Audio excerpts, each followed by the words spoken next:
اللہ آسمانوں اور زمین کا نور ہے.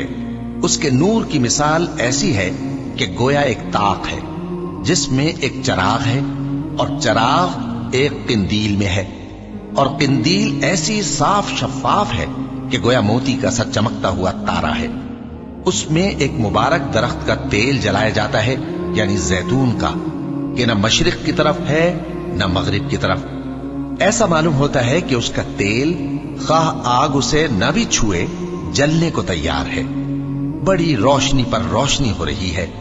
اللہ اپنے نور سے جس کو چاہتا ہے سیدھی راہ دکھاتا ہے، اور اللہ جو مثالیں بیان فرماتا ہے تو لوگوں کے سمجھانے کے لیے، اور اللہ ہر چیز سے واقف ہے. وہ قندیل ان گھروں میں ہے جن کے بارے میں اللہ نے ارشاد فرمایا ہے کہ بلند کیے جائیں اور وہاں اللہ کے نام کا ذکر کیا جائے، اور ان میں صبح و شام اس کی تسبیح کرتے ہیں. ایسے لوگ جن کو اللہ کے ذکر اور نماز پڑھنے اور زکوٰۃ دینے سے نہ سوداگری غافل کرتی ہے نہ خرید و فروخت.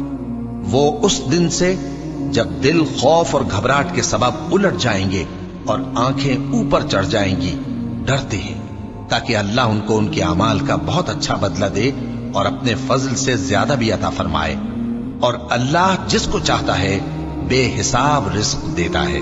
اور جن لوگوں نے کفر کیا ان کے اعمال کی مثال ایسی ہے جیسے میدان میں ریت کہ پیاسا اسے پانی سمجھے، یہاں تک کہ جب اس کے پاس آئے تو اسے کچھ بھی نہ پائے، اور اللہ ہی کو اپنے پاس دیکھے تو وہ اسے اس کا حساب پورا پورا چکا دے، اور اللہ جلد حساب کرنے والا ہے.